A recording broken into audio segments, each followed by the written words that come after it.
So once again, we are back with another match preview, and this is going to be between Barcelona versus Celta. Barcelona will be hosting Celta, and Barcelona will be playing at home again. So we are very much expected to win, and it's going to be a very exciting one. There's a lot to look forward to with this Barcelona squad. You see how Barcelona have been performing, constantly getting 5-0 wins, beating Real Betis, beating Antwerp. Let's see what we can do against Celta, because Celta have not been at their best. And with Xavi just renewing and making it official to the whole football world, I strongly believe that the squad are going to come in with a lot of enthusiasm, with Xavi coming in with his best tactics. There's a lot to look forward to. As I have always said, it is a great time to be a Barcelona fan. So if you guys are new here, welcome to the channel. I'm happy that you guys are here. If you guys do want to support this YouTube channel, please subscribe to the channel and also like this video. I myself would really appreciate it. So before we even get into that pre-match preview, I first want to give out some details about the Joao brothers, right? Because many have been speculating, how much is Joao Cancelo going to cost? How much is Joao Felix going to be costing because of his performances? Most likely Atletico Madrid are going to be asking for a big amount, because remember, Atletico Madrid paid around 107 million euros or 116 million euros for Joao Felix, and so we do expect a huge price demand from Atletico Madrid. So we do have some sources claiming that the first indications are that Atletico Madrid would want around 80 million euros for Joao Felix, while Manchester City would be satisfied with roughly around 25 million euros for Joao Cancelo. Barcelona will try to retain the two if their level is considered high enough through their entire loan spell. So just as we predicted with Joao Cancelo, we knew that around 25 to 30 million euros would be the price tag for the player, and I think that Barcelona can pull it off, especially seeing the importance of Cancelo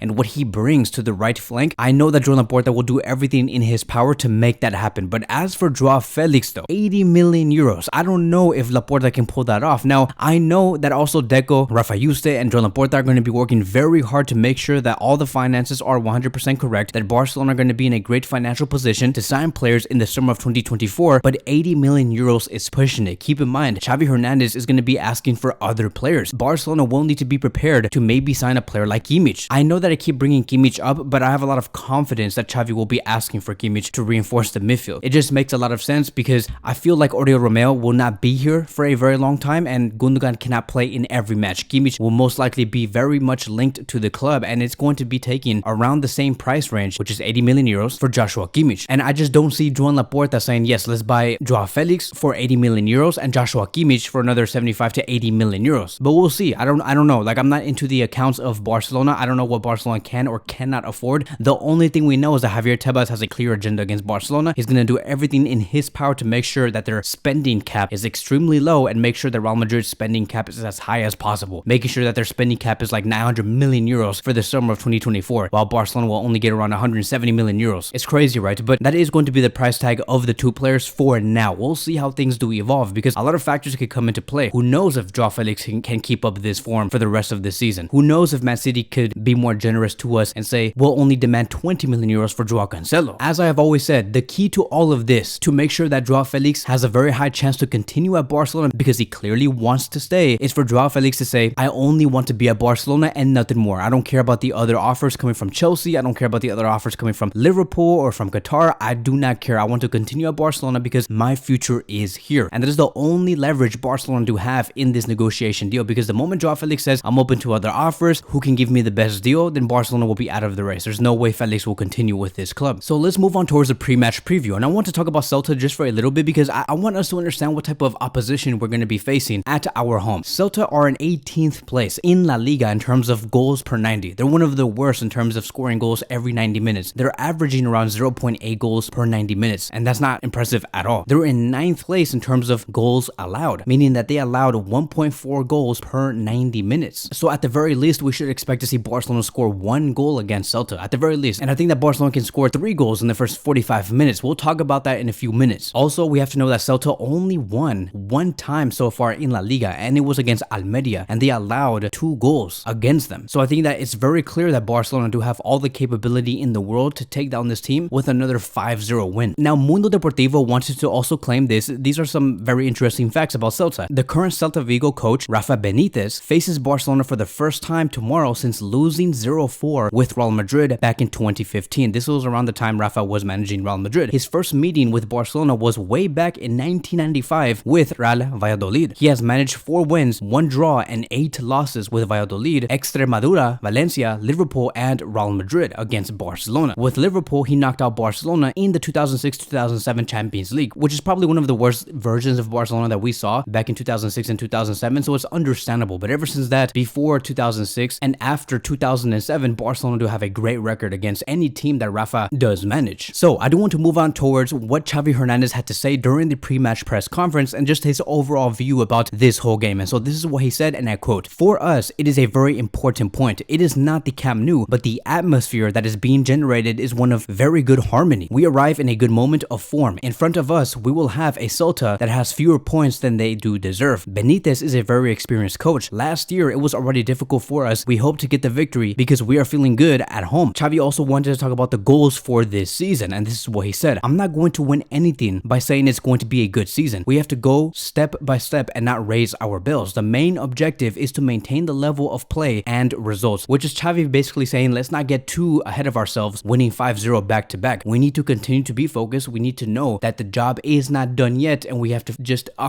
be 100% ready for whatever's to come and take it step by step, because the moment we get too loose and we start relaxing and we start thinking that we're just the best and we don't need to improve, then that is going to be the moment where we get punished the most. I remember watching this movie about 2 or 3 days ago. There was this one character that said, peace will cost you strength. It would always cost you strength. If you find more peace, the more strength you'll lose. This is exactly what Barcelona should not do. We should not find a lot of peace off of the wins that we have gotten, because it will cost us strength. We don't want to lose our focus. We don't want to lose our determination or our hunger. Let's remove our peace from our minds. Let's be tense. Let's be focused. Let's be angry on the pitch, and let's play with enthusiasm. Then Xavi wanted to talk about his thoughts on being the league leaders. It is always important to be a leader. If we win tomorrow, we will put pressure on Real Madrid. We have to play a good game. The most important thing is what is in our hands. It's about competitiveness tomorrow, Tuesday and Wednesday. We do have to take things step by step. We must not get carried away too early. The goal now is to maintain the level of play and results. We cannot predict anything. And then Xavi also wanted to talk about the right wing position, because there is a lot of competition on the right wing position. And I honestly have been thinking about this over the past week, because I'm like, okay, if Barcelona played Man City or Real Madrid or Bayern Munich tomorrow, who would I be starting on the right side? Would it be Ferran Torres, Rafinha, or Lamine Yamal? And so Xavi wanted to say this, and I quote, "This is a great problem. I'm happy with these players, Lamine Yamal, Rafinha, Ferran Torres. There is a very important player effort that requires enormous intensity, and that is why there is a lot of substitutions." So this is also going to be another question that I do want to ask you guys. If Barcelona had to face a very tough competitive team tomorrow, and it wasn't Celta, who would you guys be starting on the right side to join Joao Felix and Lewandowski? And just to give you guys a better